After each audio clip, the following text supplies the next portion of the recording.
was actually our 1-year wedding anniversary, and Scotty called me at 11:50, so he made it right before midnight to wish me a happy anniversary. And as he was getting off the phone, he said, "Goodbye, I'm heading to lunch."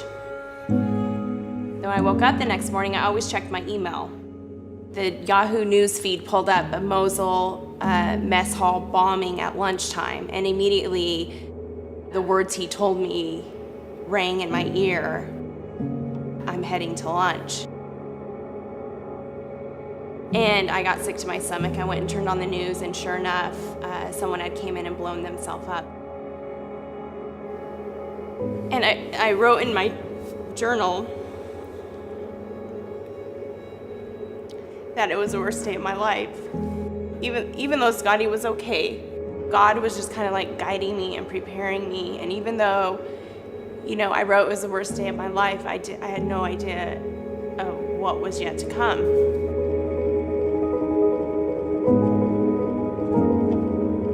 I chose to attend the United States Military Academy upon graduating high school, and then was deployed to Mosul, Iraq in October of 2004.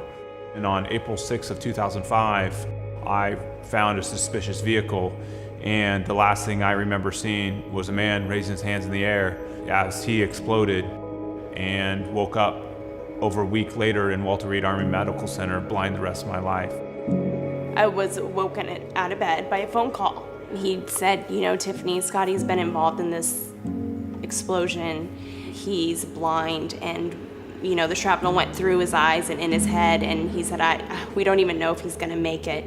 And this strong leader just broke down and started sobbing on the phone to me. And that was the moment that I knew that my world changed. That darkness just overwhelmed me, that I felt I couldn't do anything.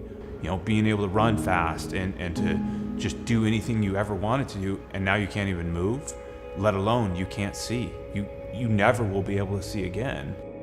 I chose to be angry at my wife, at family and friends and everyone because of what my circumstances were. And as a result, I just got deeper and deeper and darker and darker.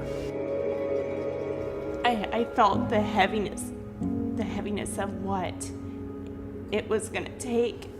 It was easy to be a cheerleader, but it was so much harder to really feel that pain and that burden. And I remember someone who had served with Scotty came to see him at the hospital. He looked at me and he said, he was one of the best leaders. He said, "This is a shame." And without reservation, out of my mouth came, "He still will be." That sort of shocked me, because in my head I was constantly battling no way, he's ruined, he's over. And this comment kind of validated all those thoughts, but instantly off of my mouth was, "No, he still will be a leader." Those moments where you feel that heavy weight and that those burdens, and it looks like all is lost. I think those are the defining moments that allow us to take the step that all is not lost.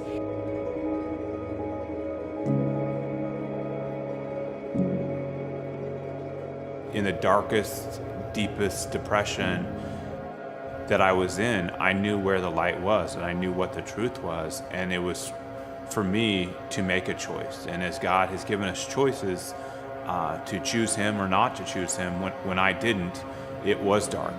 And it was finally a little boy who I had taught Sunday school came to my door, and I just began to cry.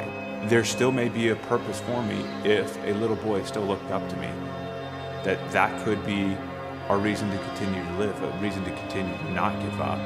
It forced me to choose to love and to ask for forgiveness, and it's something that we do every day, is to choose to smile, to choose to be happy.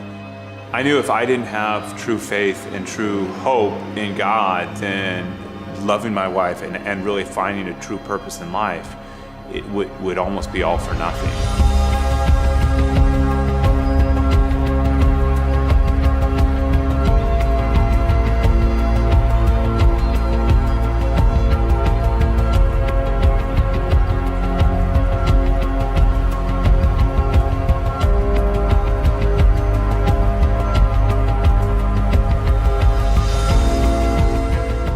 me, I wouldn't change anything that has occurred.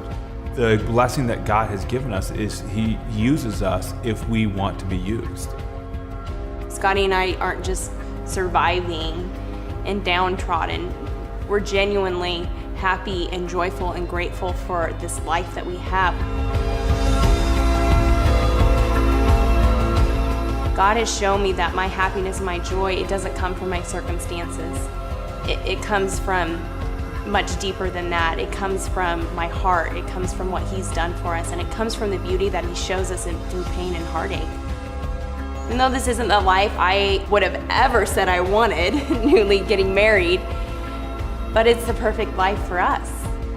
And it can be the perfect life for anyone. It's truly looking past our circumstances, and we're just so grateful that God has shown us that, so we can wake up with smiles on our face every day and with joy in our hearts, and pass that and share that along, not only to our kids, but to people in this world. It's really a beautiful thing.